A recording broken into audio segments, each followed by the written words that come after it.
3 years after graduating college, I decided I needed a break from the corporate grind. The 45-minute commute, early mornings at the office, and late nights on the computer took their toll on my physical and mental health. This amount of stress culminated in me waking up one night with chest pains and feeling short of breath. Convinced I was having a heart attack, I called 911 and was transported to the ER. A few hundred in medical bills later, I was diagnosed with panic disorder.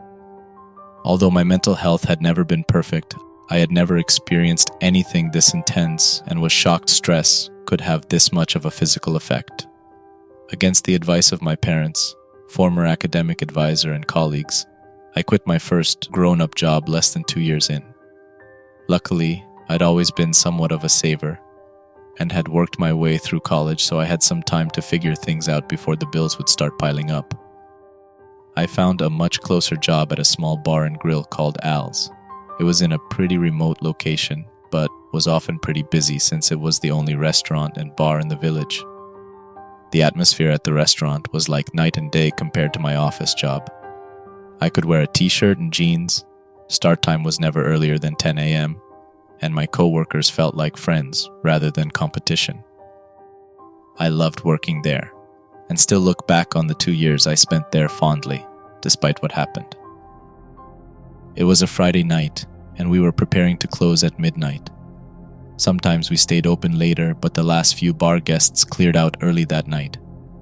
Jean, a server in her early 20s, sat at the counter counting her tips while Ben and I restocked the bar and washed the last few beer glasses.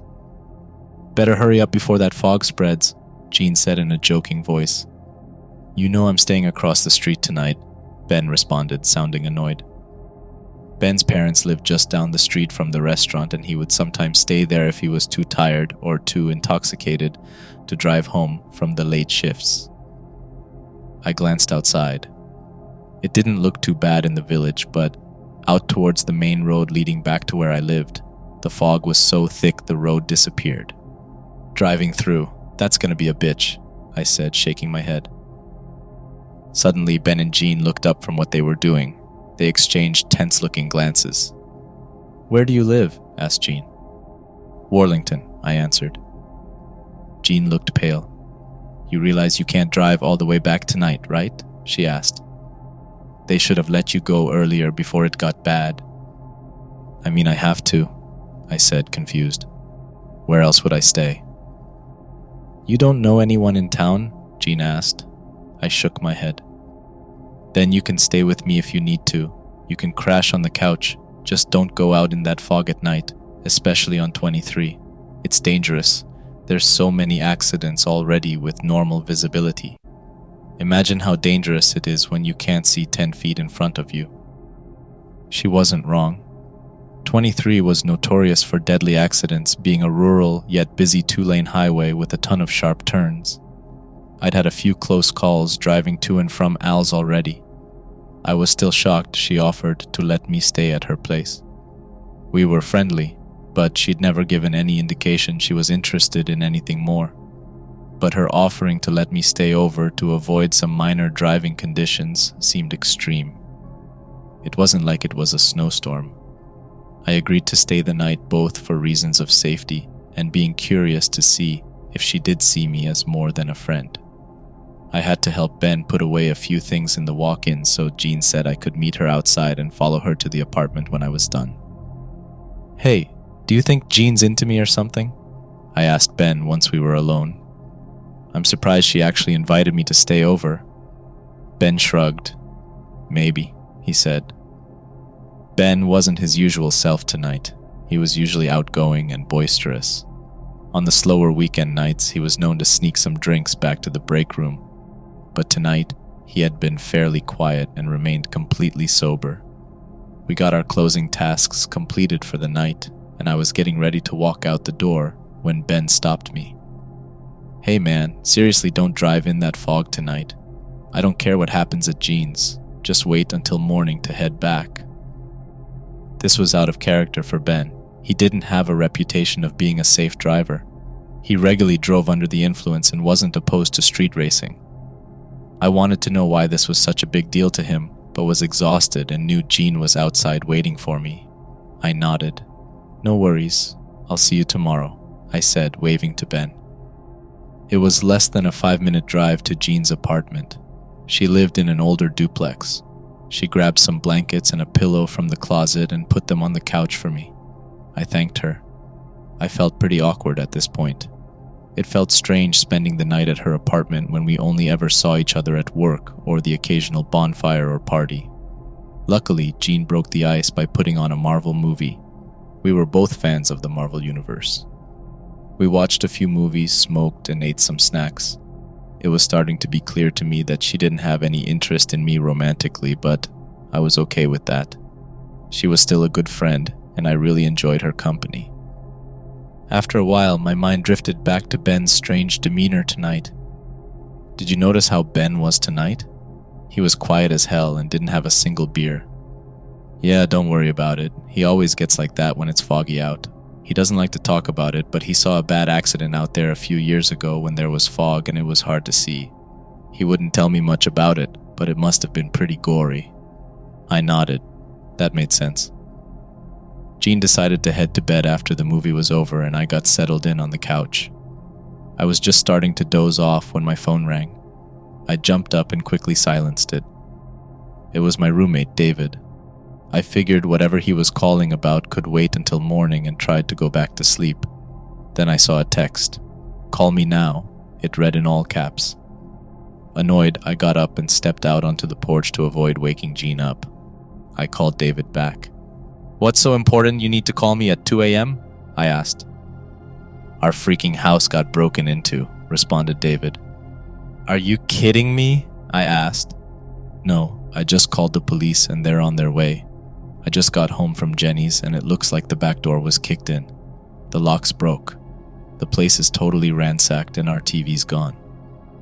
"What about my Xbox?" I asked, nervous. "I'm sorry, man, I don't see it here," David responded. "I'm on my way," I said, and quickly hung up. I quietly gathered up my things and folded up the blanket. I decided to leave quietly and text Jean in the morning to let her know what happened. I didn't see the point in waking her up, and I wasn't in the mood to be talked out of going to see what all had been stolen. I was getting angrier by the second. I hated how rampant theft was in Warlington, and was even angrier remembering how many hours I spent at a job that almost killed me to earn everything I owned. I texted David to let him know I may take longer than usual to get home, since I would have to go slow to get through the fog on 23. Once I got onto the highway and realized how thick the fog was, my rage subsided a bit. I knew I'd have to stay fully focused on driving. I was pretty tired, so I turned on the radio to help me stay alert. I drove 25 despite the 55-mile-per-hour speed limit. I couldn't see anything. This fog was the worst I'd ever seen, even worse than snow blindness. Almost every station on the radio was breaking up. The only station I could get a signal on was some folky-sounding country station. I eventually gave up and turned it off, annoyed. I started to see some light through the fog, so I slowed down a bit.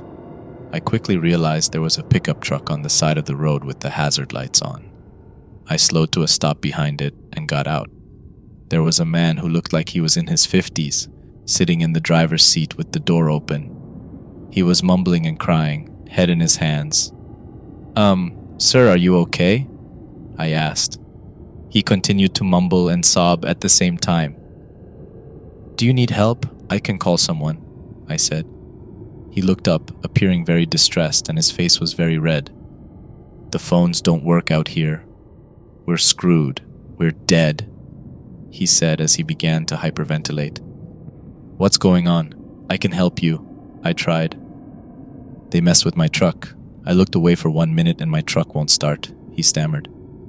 "Look, man, it's okay. I'll call a tow truck for you and the police if you need me to. It'll be fine." He continued to sob and hyperventilate while I pulled out my phone and dialed 911. I tried 3 times and the call wouldn't go through because of bad service. I knew this area didn't have the best reception, so I told him I was going to walk up the road a ways to try to get service. "It's no use. It's no use," he kept repeating. I started to feel like I was a little out of my element. I didn't know how to calm down someone who was hysterical, and I had no idea how his truck was damaged since it looked fine from the outside. If someone really did mess with his truck, were they still out here? I walked about 50 feet away from where we were parked and again tried to call 911. Still no service. I cursed Verizon's coverage and walked back to the man in the truck. "Hey, I'm not having any luck right here, but if you want to come with me up the road to the gas station, we can call for help from there." "No!" he snarled. "You're one of them." He began mumbling things under his breath that didn't make sense. "I've been out here 6 freaking hours. Nothing's real. The road should have ended miles ago." I started to fear this may be a mental health issue rather than a car issue. "It's okay. You're safe now. I can take you up the road and everything will be fine." The man didn't take this well and began fumbling around for something in the back seat. To my horror, he pulled out a shotgun. I stepped back. "I'm sorry, I wasn't trying to hurt you. It's fine, I'll go." He continued to point it at me until I was out of sight. I ran to my car, slammed the door, and peeled out of there. My heart was beating into my chest while I sped over the foggy road. When I couldn't see the truck headlights anymore, I slowed down knowing I couldn't keep going this fast. I had trouble regulating my breathing, so I dug into my bag, trying to retrieve my anti-anxiety meds. I decided I was probably far enough away to pull over, so I did, and was luckily able to take my meds. I was sitting there, trying to get my bearings, when my phone rang. I quickly picked it up, happy to finally have service. It was Jean. "Where are you?" she asked. I could hear the concern in her voice and began to feel guilty. "I had to drive home. I'm sorry, it was an emergency," I explained. "Where are you now?" she asked. "I'm still on 23, about halfway to Warlington. I'm pulled over. I just had some weird shit happen and it scared the hell out of me." "You can't be out there alone like that, Owen. It gets really dangerous in ways you don't understand. I'm coming out to get you." "No, Jean, there's no reason for you to risk driving all the way out here. I just saw some paranoid dude and it freaked me out. It's not a big deal." I realized she hung up and tried to call her back. The call would not go through no matter where I moved my phone. "Damn it!" I yelled, slamming my hands on the steering wheel. I didn't feel like I could leave because she knew where I was and was coming out here, but I also didn't want to sit parked on the side of a dangerous highway in the middle of a fog. After about 10 minutes, I walked out into the woods to pee and try to get better cell reception. As I was heading back to the car, I saw a faint light in the woods. I squinted and was able to see the silhouette of a person holding a lantern. The person looked heavy and somewhat tall, kind of like the man in the truck. I didn't want to stick around to see if it was him, so I booked it back to my car. The fog was thick in the woods as well, and it made it hard to see around the many trees. All of a sudden, I ran into something. It knocked the wind out of me and bloodied my nose. I jumped back, then looked up. "Owen?" said Jean. "Jean, are you okay?" "Yeah, but walk much," she joked. "You shouldn't have come out here. It's impossible to see, and there's some delusional dude out here with a gun." "I didn't want to leave you out here alone. We need to go before the fog gets worse," she said, following me back to the car. I didn't see how it was possible for the fog to get any worse. I'd driven in fog many times over the years, and had never seen anything like this. It was like trying to see through milk. "Do you want me to drive?" asked Jean. "I've seen this before and I think I can do it." I nodded. It felt weird having her drive my car, but I was pretty shook up and she sounded confident. We continued on, albeit at a faster speed than I was comfortable with. I did suggest she slow down a few times and she would initially agree, but would quickly come back up to speed. I had no idea how she was able to see the road, let alone any other cars, not that there were any on the road. I tried to make conversation, but she was quieter than usual. She seemed tense. I decided it was probably best not to distract her.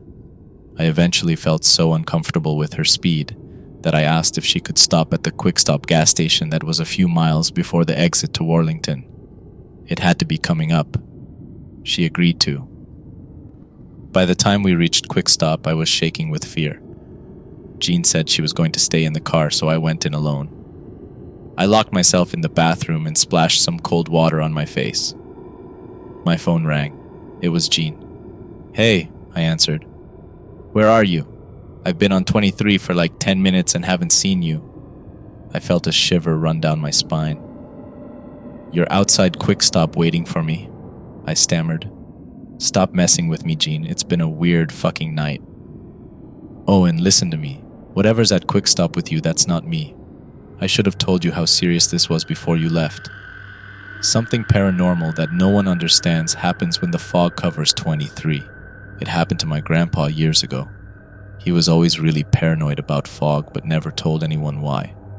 When he was in his twilight years, he told me more about what he saw out there. They can manipulate you and distort your perception. You don't have much time. They know you're out there." "Oh, okay," I stammered. I struggled to compose myself, breaking into a cold sweat. Jean's odd demeanor in the car began to make sense. "Listen to me. Find something to use as a weapon, and don't let them know you're onto them until you're ready." I was frantically trying to ask what they were when the call cut out. Suddenly, there was a knock on the door. "Owen, are you okay?" I heard Jean's voice. I knew I needed to buy some time. I tried to sound as normal as possible. "I'll be out in a second. Can you go look in the car and see if I have a lighter?" "Yeah, just try to hurry up so we can get out of here," she answered. I heard her walk away, and when I heard the ding of the front door close, I quietly slipped out of the bathroom. I walked around the store looking for something, anything to use as a weapon.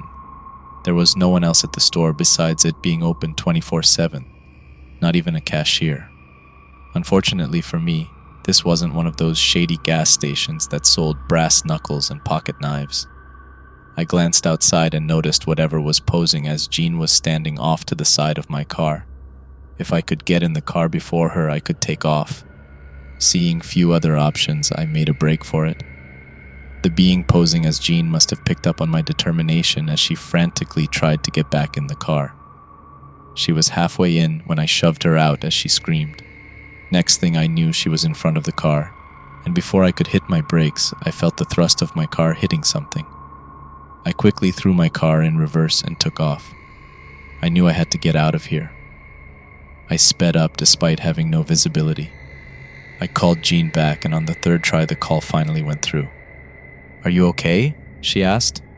"Yeah, but what the fuck is happening?" I yelled. "It's too much to explain right now. Just focus on getting out. If you're past Quick Stop, it shouldn't be much longer. Just don't trust any interaction you have on 23 tonight. They're out." "Who's they?" I demanded. "No one knows what they're called.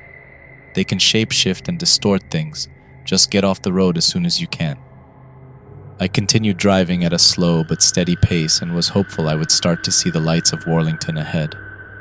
However, to my horror, I noticed two blinking lights just feet away from me. I swerved to avoid hitting the car. A man ran up beside me and started to pound on my window. It was the guy from earlier in the truck. I wasn't sure if he was a regular guy or one of them, but I didn't want to take any chances. I tried to speed up to get around him, but the loose gravel slowed me down. "Please, man, I'm sorry about earlier. I have a wife and 2 kids at home. I need to get out of here. Please help." Against my better judgment, I unlocked the door and he got in. I wasn't sure why I took this risk besides the fact that he did try to warn me earlier. That, and he has a gun that may be needed at some point. "Where's the gun?" I asked. He sat it on the middle seat. "It'll stay right there. I won't touch it," he promised. I took off, unsure if I made the right decision.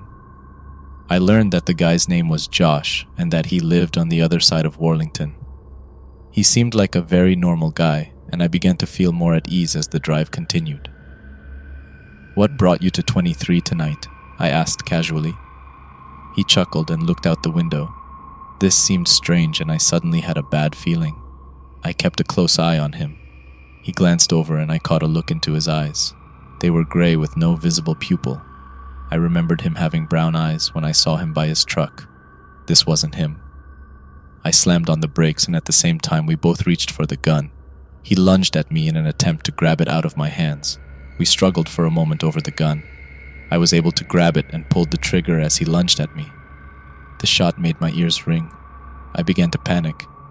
I had to pull him out of the car, then I tossed the gun into the woods. Luckily, my car wasn't hit by the bullet since his window was open. I was shaking, speeding off into the night. It felt like I'd been on this road for hours. I tried to call Jean several more times. The call dropped a few times, then rang. "Are you okay?" I asked frantically. "Yeah, I had to turn around. It was getting too dangerous." "I'm sorry, I couldn't help," Jean said through tears. "It's okay. Another one tried to get me, but I'm almost out," I told her. We stayed on the phone until Jean arrived home safely. Our connection was beginning to cut out again, so I let her know I would let her know when I got home. It felt like a miracle when I began to see the lights of Worlington. The fog rapidly thinned out as I turned off of 23. Breathing a sigh of relief, I sped home, still shaking and sweating. When I arrived home, David greeted me. "What did the police say?" I asked, trying to sound as normal as possible. At this point, a break-in was the least of my worries. An expression of genuine confusion crossed David's face. "What?" he asked.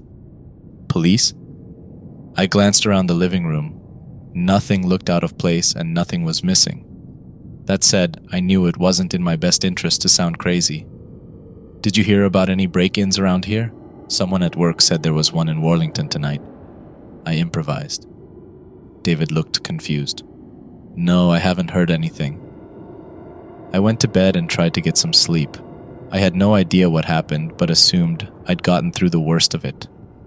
One thing I was certain of is that I would never drive on 23 in the fog again. I woke up early the next morning and quickly got ready for work. When I realized this would involve going on 23, I hesitated. I stepped outside and the sky was crystal clear. I looked on Google Maps to see if there was another way to Al's. There were some back roads I could take, but it would take almost twice as long. I decided to bite the bullet and go. I took my meds and left. Everything looked normal. The radio also worked better this time, and the music helped me stay calm. Eventually, I began to relax.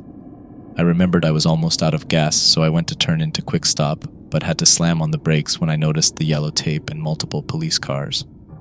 I cautiously pulled around to drive away when I noticed Ben and several other people from the village standing at the edge of the tape. I parked my car across the street and walked over. "Ben, what's going on?" I asked. Ben turned around, and I was shocked to see he was crying. He shook his head. "Jean was hit. Whoever did it took off, didn't even call for help. Some guy from Worlington got shot further up the road too. I think he worked at the hardware store in the village." I started shaking. "Where's Jean now?" I asked, even though I already knew. "She's gone. I'm sorry," Ben said. I began hyperventilating. I stepped away and ran back to my truck. I shut myself in, slamming my fists into the steering wheel and wailing. Ben walked over and was trying to calm me down, but I was inconsolable. I'll never get over it. I was never convicted or even questioned because the security footage at Quick Stop wasn't working the night of the fog. I later checked my call records, and there was only one call from her that night. The first one she made to me to tell me she was coming to find me. There was no record of the call from David. I quit Al's, broke my lease, and was moved out of state by the end of the week. I can't shake the quilt I feel daily, and I'll never forget how Jean tried so hard to keep me out of the fog. I'll never drive in fog again,